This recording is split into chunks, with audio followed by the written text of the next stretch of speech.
Hello guys, আমি লক্ষ্মী। আজ চলে এসেছি একটা মিনি ব্লগ নিয়ে। আজ ডুমুর আর মুগ ডাল রান্নার রেসিপি নিয়ে তোমাদের শেয়ার করব।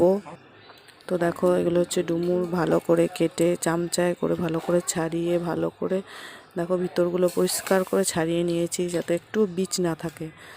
তো তারপর ভালো করে ধুয়ে, জল দিয়ে ভালো করে ধুয়ে কুকারে সেদ্ধ করতে দিয়েছি।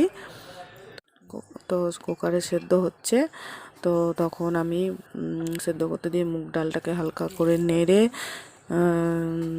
সেদ্ধ করে নিয়েছি। এটা সেদ্ধ হওয়ার পর মুগ ডাল সেদ্ধ, এখানে ডুমুরটা সেদ্ধ হয়ে গেছে। এখানে মশলা আদা রসুন বাটা, জিরে বাটা সব দেওয়া আছে। এখানে তেলের মধ্যে 5 ফোড়ন, তেজপাতা, চিনি, কাঁচা লঙ্কা, এই শুকনো লঙ্কা আর পেঁয়াজ দিয়ে ভালো করে নাড়াচাড়া করে লাল করে ভেজে নিয়েছি। তারপরে মশলাটা দিয়ে দিয়েছি। তারপর দেখো, মশলাটা নাড়াচাড়া করে 3টে লঙ্কা দিয়ে দিয়েছি। আমরা যেহেতু ঝাল কম খাই আর বেশিরভাগ কাঁচা লঙ্কার ঝাল খাই, তো একটু ঘিও দিয়ে দিয়েছি। এখানে মশলা কষার সময় ঘিটা দিলে ঘিয়ের গন্ধটা হয় না, বেশ ভালো লাগে। তারপরে দেখো, মশলা কষানো হয়ে যাওয়ার পর ডুমুরটাকে ভালো করে দিয়ে দিয়েছি, সেদ্ধ ডুমুরটাকে। তারপর সেদ্ধ করে রাখা আলুটাও এখানে দিয়ে দেব।